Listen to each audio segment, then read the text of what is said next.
Some people won't realize they've lost you until your silence echoes louder than your presence ever did. You gave them loyalty, attention, energy in return, disrespect. You tried explaining yourself, defending your value, proving your worth. But here's the truth.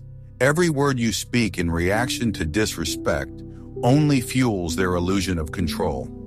The real shift happens not when you argue, but when you go silent, not passive silence, but a strategic withdrawal that makes them confront themselves without you. In this video, you'll learn 6 powerful silent moves, drawn from Carl Jung's concept of the shadow and the unshakable clarity of Stoic philosophy. These aren't just ways to protect your peace. They're psychological strategies that reclaim your power, force reflection, and leave those who disrespected you with one lasting truth: they lost access. If you're ready to rise quietly and let your absence speak volumes, like this video, subscribe, and let's begin. Number 1. Withdraw your presence without announcement. Some disrespect doesn't deserve a response. It deserves your absence. When someone disrespects you, the impulse to react feels almost automatic. You want to confront them, defend yourself, prove your worth. But here's the Stoic truth. Reaction is not power, it's dependence. Marcus Aurelius said, "The best revenge is to be unlike him who performed the injury." That wasn't just a moral suggestion, it was a psychological blueprint. Because when you stop reacting, when you quietly remove your presence, you disrupt the entire game they're trying to play, and suddenly you become the one in control. Disrespect thrives in noise. It feeds off your attention, your emotion, your need to be heard. But when you go silent, not as an escape, but as a strategy, you create a different kind of disturbance, one they didn't prepare for, because silence forces reflection, and reflection is uncomfortable for those who live in denial. Carl Jung's concept of the shadow explains this. The shadow is the part of the psyche we hide from others, and often from ourselves. It's made of everything we reject: shame, guilt, insecurity, pride. When you disappear quietly, you don't give the other person a target. There's no reaction to twist, no argument to manipulate, just silence. And in that silence, the shadow rises. They're left with nothing but their own behavior to sit with. That's when the inner discomfort begins, not because of you, but because of what they now have to confront in themselves. Stoic wisdom teaches us to return to what we can control. Epictetus reminds us, we should not moor a ship with one anchor, or our life with one hope. If your peace depends on someone else's apology or validation, you've already surrendered your inner freedom. But when you walk away without warning, without theatrics, you reclaim your peace. You become your own anchor, and you send a quiet message to the world. My presence is earned, not owed. And make no mistake, this isn't ghosting. This is not petty silence or avoidance. This is presence reclaimed. It's the deliberate choice to remove yourself from a dynamic that devalues you. Not to punish the other person, but to protect yourself. You're not running away. You're stepping out of a script that no longer deserves your role. Consider Maya Angelou when betrayed by someone close to her. She didn't rage, didn't plead, didn't try to be understood. She simply pulled back, quietly, gracefully, and her absence carried more weight than any confrontation ever could. Because when someone who once gave you warmth no longer offers a word, it pierces deeper than any argument. It forces a reckoning. You see, people notice when you stop trying. They notice when your energy no longer fills the room, when your kindness is no longer on tap. And that shift, that quiet exit, is far more powerful than any speech. Because now, instead of reacting to your words, they're haunted by your absence. Now, will your silence always bring regret? Not necessarily, and that's not the point. The point is not to make them feel guilty. The point is to stop offering your energy to people who mishandle it, to say through action, not words, "I respect myself too much to stay." That's the beginning of power. That's the boundary you've been waiting to draw. And your nervous system notices, it calms, it stabilizes, it starts to trust you again. Because finally, you're not chasing closure, you're not begging to be seen, you're choosing to be whole without their permission. Seneca once wrote, "He who is brave is free, and silence, when chosen with intention, is an act of bravery." It's the decision to be still when everything in you wants to shout. It's the choice to leave, not loudly, but completely. And in doing so, you send a message. I am no longer available to be disrespected. So the next time someone crosses your boundary, pause, don't threaten to leave. Don't try to be understood. Withdraw your presence with calm, with dignity. Let the silence do what words never could, because one day they'll feel it. The quiet, the absence, the space where you used to be. And in that space, they won't remember what you said. They'll remember that you vanished and that you never came back. Number 2. Let their guilt grow in your absence. There's a kind of punishment no words can deliver. It doesn't come from shouting, blaming, or proving your point. It comes from silence and the invisible mirror it leaves behind. When you walk away from someone who disrespected you, you leave more than just physical space. You leave behind a vacuum, a psychic silence, and in that silence, guilt has room to grow. Not because you forced it, but because they finally have to sit with themselves, without your presence to distract them from their behavior. The Stoics teach that emotion should never be the source of action, only the outcome of clarity. Seneca wrote, "To be everywhere is to be nowhere." That includes emotionally if you are always available, always ready to explain, respond, engage. Then the person who hurt you never has to face the discomfort of separation. But when you stop showing up, not as a tactic, but as a consequence of your standards, your absence begins to speak, and what it whispers to them day by day is, "You crossed a line, and now no words can bring me back." Carl Jung understood that people resist looking inward because it's painful, but pain is the only teacher the ego respects. As long as you're around, they can project, deny, dismiss. But when you're gone, and all the noise fades, something unfamiliar happens. They hear themselves, and what they hear isn't flattering. They start asking questions they don't want to answer. Did I go too far? Why did they leave without saying a word? Why do I feel this tightness in my chest when I think of them? Here's the paradox. Guilt only grows in clean silence. If you leave with chaos, with drama, with angry words, then they can write a story about you. They can tell themselves you were overreacting, too emotional, too much. But when you leave in quiet strength with no explanation, they have nothing to push against, no villain to blame, just their own behavior, staring back at them in the stillness you left behind. Think of Oprah Winfrey. There was a period in her life when she faced betrayal from someone she deeply trusted, and rather than attack or accuse, she stepped back.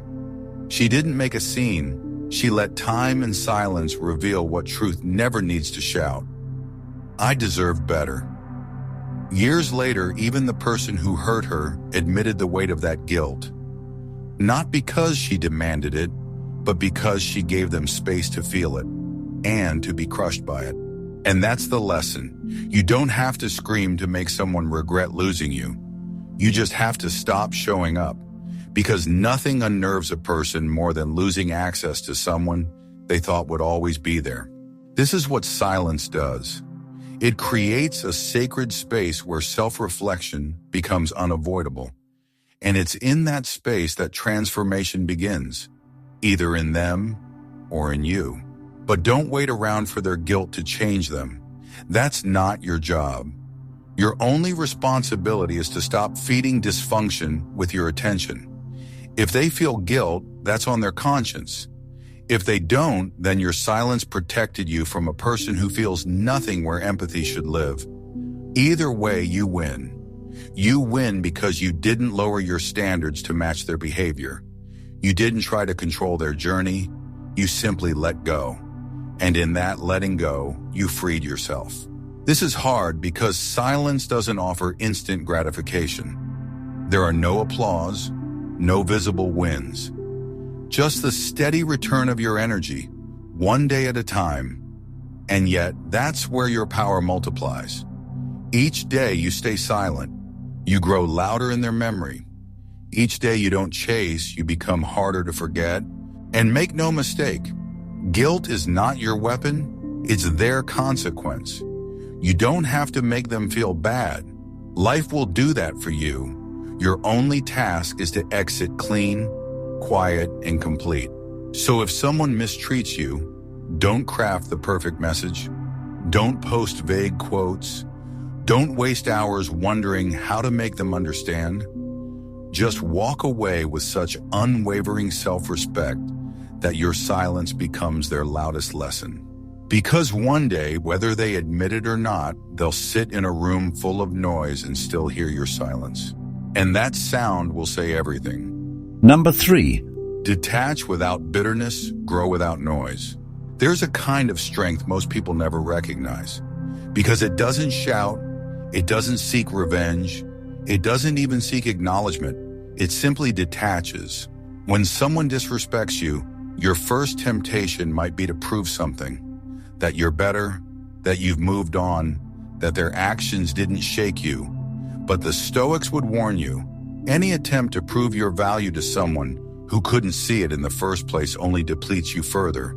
Seneca wrote, "It is not the man who has too little, but the man who craves more, that is poor."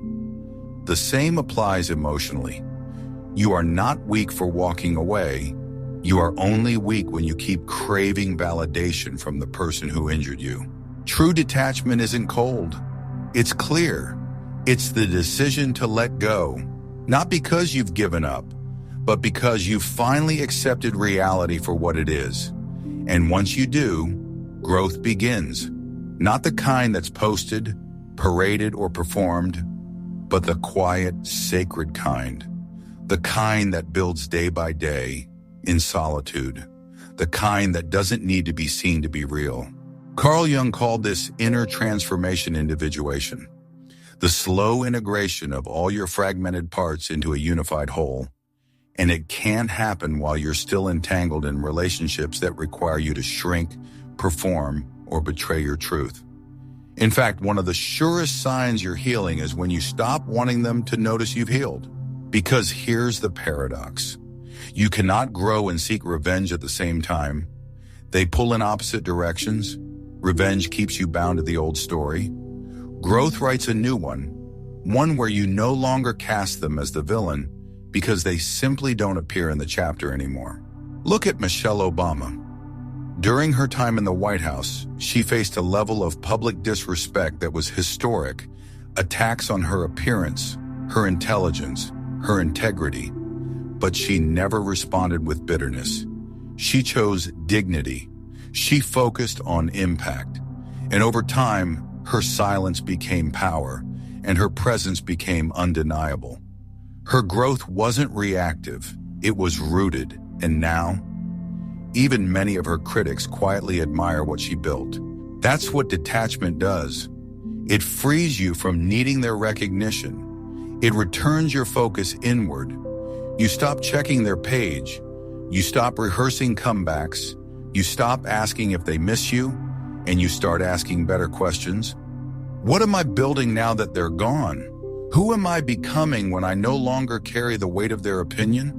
This form of silent growth is not always visible at first. It may look like pulling back from social circles.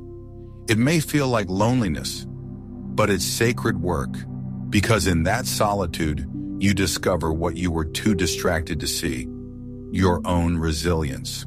As Epictetus put it, wealth consists not in having great possessions, but in having few wants. Emotional wealth is the same. You don't need everyone to understand you. You don't need them to admit they were wrong. You don't even need closure. You just need peace. And peace comes when you decide you are no longer available for disrespect. Of course, people may try to bait you. They'll say you changed, you became cold, you walked away too easily. But what they're really saying is, you stopped dancing for their attention. And that unsettles people who were once fed by your need to be accepted. Let them talk. Let them wonder. Your energy is no longer theirs to consume. And over time, your silent growth becomes the loudest statement. Your calm becomes unshakable, and the person who once dismissed you will have no choice but to witness in silence what they no longer have access to. So no, don't try to show them what they lost. Show yourself what you're capable of without them. Turn your silence into soil. Let your pain become roots. Grow so deeply that by the time they realize your value, they no longer have a seat in your garden. And when they finally look back, searching for the person they once controlled, they won't find you bitter. They'll find you gone. Number 4. Refuse to react, make them feel your stillness. The most terrifying response to disrespect is not anger, it's composure. Most people expect you to break when they push you, to lash out, to defend, to argue, because when you react, they still control the tempo, they still pull the strings. But when you refuse to react, when you stay calm, silent, still, you interrupt the pattern. You do something their ego never expects. You become untouchable. The Stoics called this apatheia, not apathy in the modern sense, but a profound inner steadiness, a state where the outside world loses its grip on your emotions. Marcus Aurelius said, "You have power over your mind, not outside events. Realize this, and you will find strength." That's not just a quote, it's a weapon, because when you learn to stay grounded while others try to shake you, your presence becomes a force they can't manipulate. Carl Jung observed that many people live in projection. They throw their unprocessed emotions onto others: anger, shame, insecurity. When someone disrespects you, they're often not attacking you. They're trying to escape something within themselves, and the moment you react, you take on their burden. But when you don't, you hand that burden back, silently, powerfully. Stillness is not weakness. It is precision. It means you see everything, feel everything, but choose not to be moved by it. You observe without absorbing. You stay present without performing. You don't explain yourself to those who distorted your character in the first place. This is not suppression, it's sovereignty. As Seneca said, "A gem cannot be polished without friction, nor a man perfected without trials." Stillness isn't the absence of emotion, it's the result of mastering it. You become polished through your refusal to crack under pressure. Consider Keanu Reeves, a man who has endured personal tragedy, public ridicule, and betrayal. Yet he remains one of the calmest, kindest, most composed figures in modern culture. Not because he doesn't feel, but because he refuses to let his emotions be hijacked. He doesn't clap back. He doesn't perform for sympathy. He moves with quiet conviction, and that stillness has made him iconic, because in a world addicted to noise, peace becomes unforgettable. Here's the paradox. Silence creates more tension than argument. When you don't respond, you deny the other person the closure they crave. Not emotional closure, but narrative closure. Without your reaction, they can't cast you as unstable. They can't flip the story. They're left sitting in their own discomfort, wondering what you're thinking, regretting what they did. And sometimes that silence is what finally holds up the mirror they've avoided for years. But that power only grows if you stop looking back. Stillness only works when it's sincere.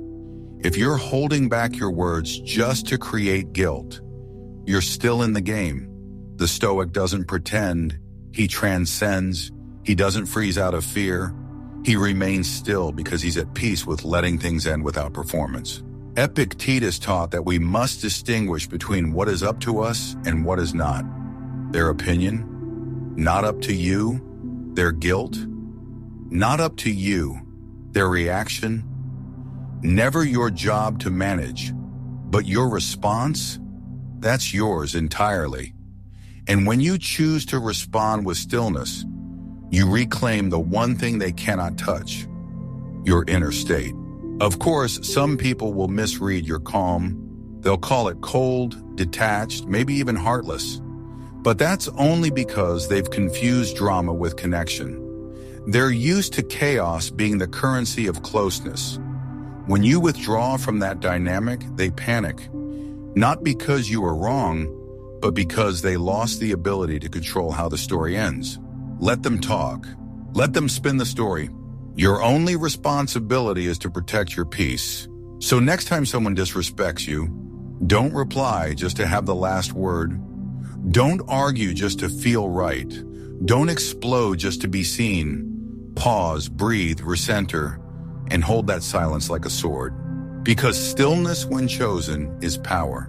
And one day when they think back on everything they did to provoke you, they won't remember what you said. They'll remember that you didn't flinch.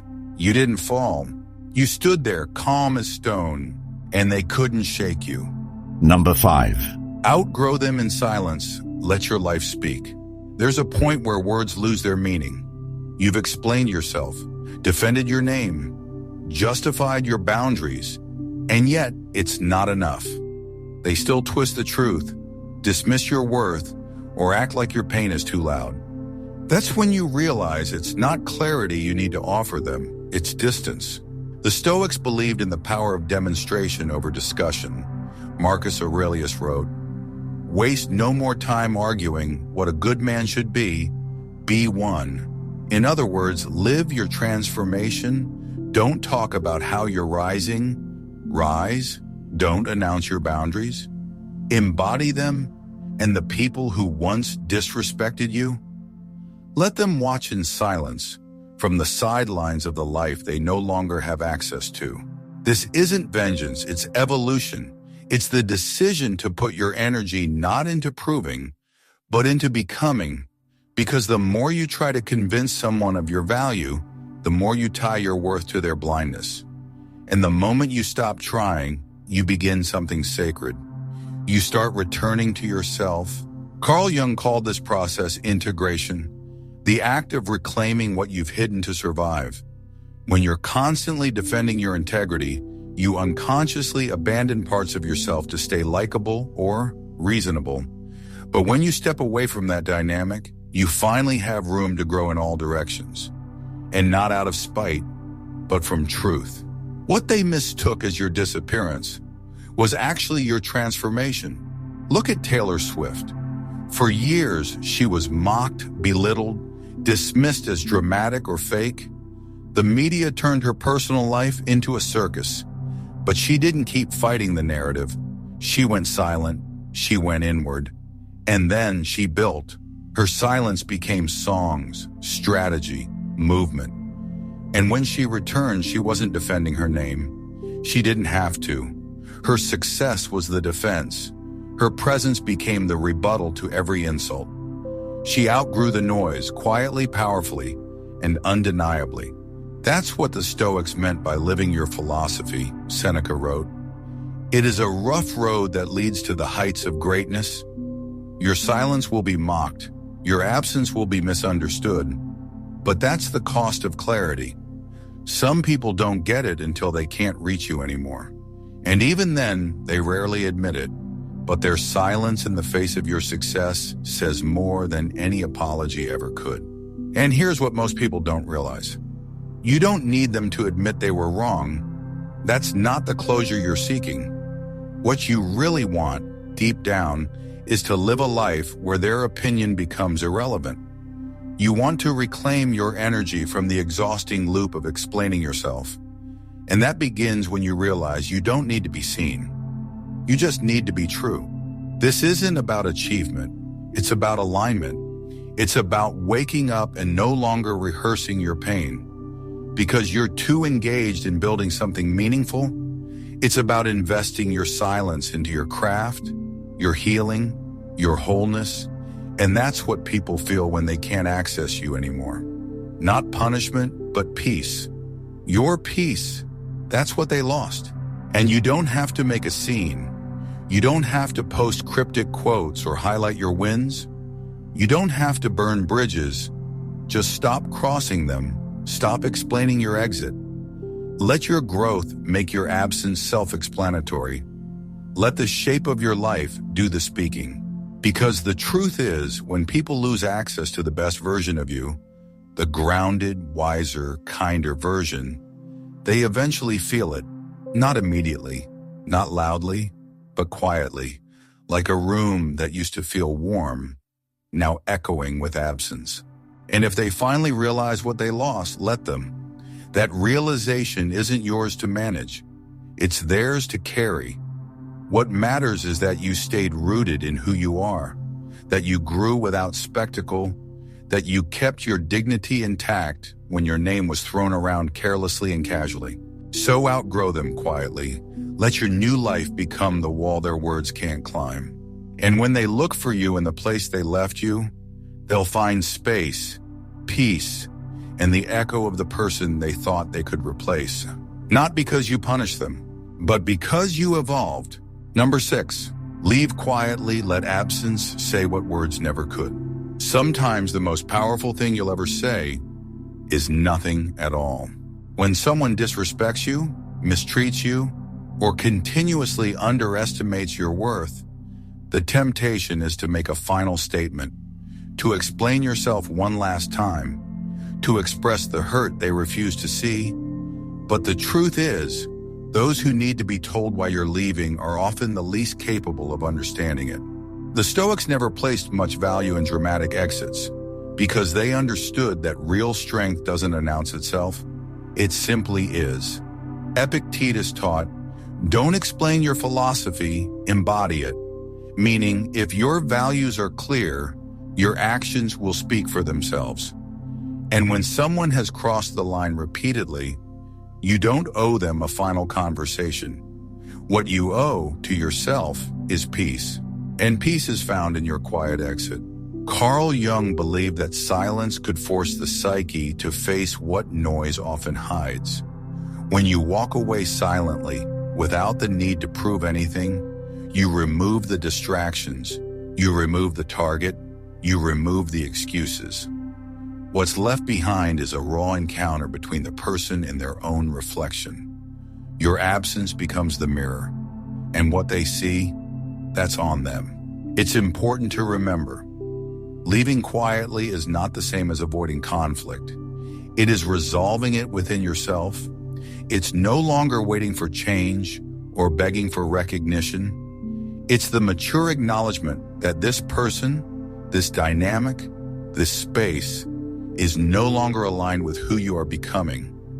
That realization doesn't need an audience, it just needs action. The Stoics would remind us that dignity is never something you need to prove. It is either preserved or it is lost. And you preserve it when you leave without spectacle, without bitterness, without begging to be seen. Marcus Aurelius wrote, never esteem anything as of advantage to you that will make you break your word or lose your self-respect. Staying in places that erode your integrity just to avoid being misunderstood is its own form of self-abandonment. Consider Dave Chappelle. At the height of his fame, he walked away from a $50 million contract, no press conference, no drama, just silence. And in that silence, the world speculated, but he stayed grounded. He knew something the public didn't, that his peace was worth more than applause. When he returned, he didn't need to explain. His clarity had grown stronger in the absence, and his absence had become his power. And that's what silence does. It amplifies your truth when words are no longer effective. It's the final chapter that writes itself, not through conflict, but through closure. Of course, your ego won't like this. It will demand the last word. It will crave justice. It will want them to feel your hurt. But the deeper, wiser part of you knows, what's done is done. You don't need to be understood to move on. You don't need to be right to reclaim your peace. You just need to leave. So how do you know when it's time to go silent? When your presence feels transactional? When your voice is dismissed? When your empathy is weaponized? When your presence starts to cost you your self-respect?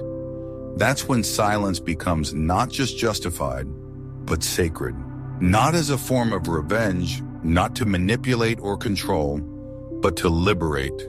Because silence doesn't just remove you physically, it removes your emotional labor, your attention, your energy. It creates a vacuum. And in that vacuum, those who once took you for granted are left to sit in the weight of their own choices. And if they never notice you're gone, that tells you everything, that your exit was long overdue. So don't perform your growth. Don't explain your decision. Don't rehearse the speech they'll twist anyway. Just go. Go quietly with your peace, with your clarity, with the version of yourself that no longer needs permission to move forward. Because at some point, the most honest thing you can say is nothing. And when they finally realize what they had, they'll find silence, one-on-one dutter. They'll find distance, and they'll understand. You didn't just walk away. You left without a single word, because your peace spoke louder. You don't need to shout, you don't need to beg, and you definitely don't need to explain yourself to those who refuse to hear you the first time. The power is in your presence, and even more in your absence. When you choose silence, when you walk away with clarity and dignity, the message echoes louder than any confrontation ever could. So if you've been disrespected, misunderstood, or quietly used, don't waste your breath trying to convince them of your worth. Live it, build your peace, evolve in private, and let them feel the void where your energy used to be. If this message spoke to you, subscribe to the channel, like the video, and remember, the Stoic doesn't react. He transforms in silence, in strength, and in full control of his soul. I'll see you in the next one. Stay grounded, stay clear, and protect your peace.